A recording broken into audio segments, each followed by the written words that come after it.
लालू यादव के बेटे तेजस्वी यादव अगर एग्जिट पोल की माने तो तेजस्वी यादव मुख्यमंत्री बनने के लिए तैयार है और बिहार के नए मुख्यमंत्री तेजस्वी यादव होंगे।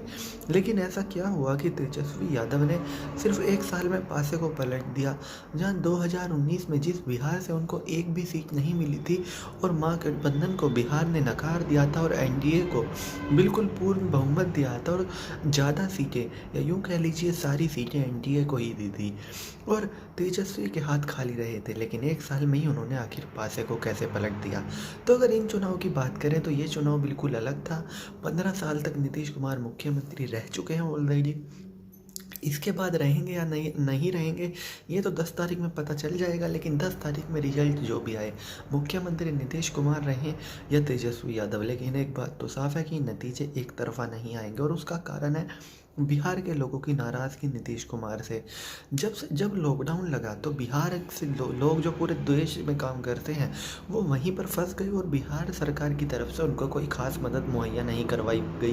कितने लोग आते आते रास्ते में दम तोड़ गए और कितने लोगों को भूखा मरना पड़ा और सबसे ज़्यादा लोग इस दर्द को भूले नहीं। और अब जब स्थिति सामान्य हो गई तो उनको जहाँ पर वो काम करते हैं वहाँ तक भी उनको पहुँचने में तमाम कठिनाइयाँ आ रही हैं और बिहार सरकार ने उनकी वहाँ पर भी मदद नहीं की। बिहार में सबसे बड़ा मुद्दा होता है रोजगार का और हमने केंद्र से लेकर राज्यों में देखा है सरकारें बड़े बड़े वादे करती है और सरकारों को यकीन होता है कि वो वादे करेंगे तो वोटर को वो लुभा लेंगी, चाहे फिर वो वादे पूरे ना हो या ना हो।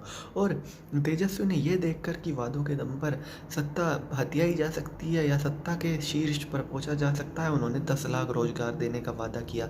और जब बीजेपी ने सवाल उठाया कि 10 लाख रोजगार कैसे दोगे, जिसके बाद उन्होंने कहा कि विधायकों का वेतन काट दूंगा, अपना वेतन काट दूंगा, सारे फंड रोक दूंगा, लेकिन 10 लाख रोजगार जरूर दूंगा।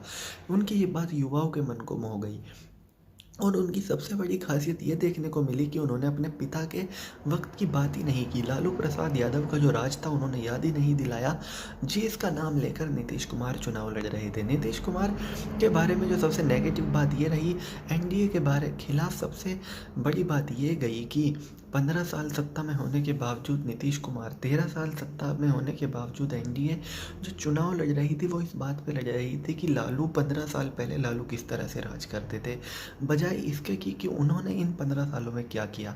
और लोगों को ये बात बेहद बुरी लगी कि 15 साल तक एक शख्स मुख्यमंत्री रहने के बाद भी अपने काम नहीं गिनवा पा रहा, जिस वजह से नीतीश कुमार को काफ़ी ज़्यादा नुकसान हुआ।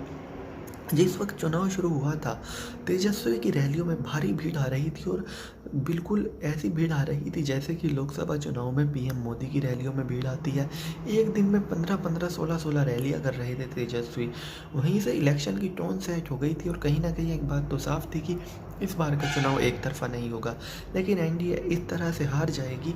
एग्जिट पोल जो दिखा रहे हैं अगर ये रिजल्ट में बदलते हैं, यकीनन जो एनडीए है यानी कि नीतीश की पार्टी और बीजेपी, इनका गठबंधन टूटना तय है और एलजेपी सबसे ज़्यादा फायदे में रही, वो इनके साथ लड़ी नहीं और केंद्र में भी जो बीजेपी के साथ उनका अलायंस है उसको भी नहीं छोड़ा और एलजेपी की जितनी सीट पहले आती उतनी ही अब आएंगी।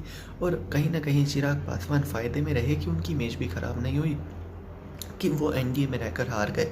तो चलिए दोस्तों, मैं राहुल चौधरी फिलहाल इस वीडियो के लिए इतना ही। आगे भी इसी तरह की देश दुनिया बॉलीवुड और खेल की तमाम खबरों के लिए बने रहिए मेरे साथ। जय माता दी।